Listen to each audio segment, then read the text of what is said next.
ఒకప్పుడు కేజీఎఫ్ గురించి మాట్లాడుకున్నారని ఇకపై దేశమంతా స్వర్ణగిరి గోల్డ్ ఫీల్డ్ గురించి మాట్లాడుకుంటుందని సీఎం చంద్రబాబు అన్నారు. గత ప్రభుత్వం పరిశ్రమల్ని తరిమేసిందని, కడపలో స్టీల్ కంపెనీ పేరుతో నాయకులు డ్రామాలాడారని విమర్శించారు. రాయలసీమను రాయలసీమగా తయారు చేస్తానన్నారు సీఎం చంద్రబాబు. ఒకప్పుడు కేజీఎఫ్ ఉంది, కోలార్ గోల్డ్ ఫీల్డ్.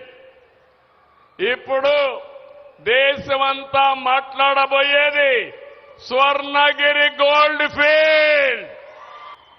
దేశంలో బంగారు ఎక్కడ ఉత్పత్తి అవుతుందంటే మన స్వర్ణగిరి నుంచే. అదే విషయం మనందరం గుర్తుపెట్టుకోవాలి.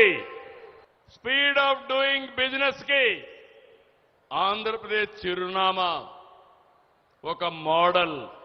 గతంలో గత ప్రభుత్వం వాటాల కోసం, అక్రమ సంపాదన కోసం ఇండస్ట్రీని వేధించి తరిమేశారు. ఈరోజు మీరు చూస్తే ఆంధ్రప్రదేశ్కి పారిశ్రామికవేత్తలు క్యూ కడుతున్నారంటే అది తెలుగుదేశం ఎన్డీఏ ప్రభుత్వం యొక్క ప్రత్యేకత. గడచిన ప్రభుత్వాలు కానీ నాయకులు డ్రామాలాడారు.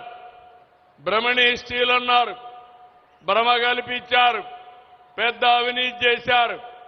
తర్వాత ఫౌండేషన్ వేశారు. అది ఎక్కడుందో తెలియదు.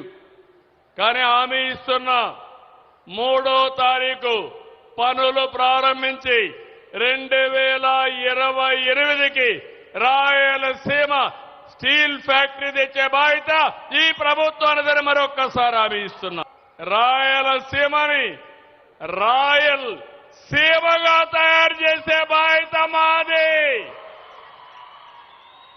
రాయలసీమ అంటే ఆ రాయల్టీ రావాలి. మీరెక్కడికి పోయినా కాళ్ళరెగరేసుకుని నాది రాయలసీమ అని చెప్పంగానే మీకు గౌరవించే బాధ్యత తీసుకొచ్చే బాధ్యత నాది.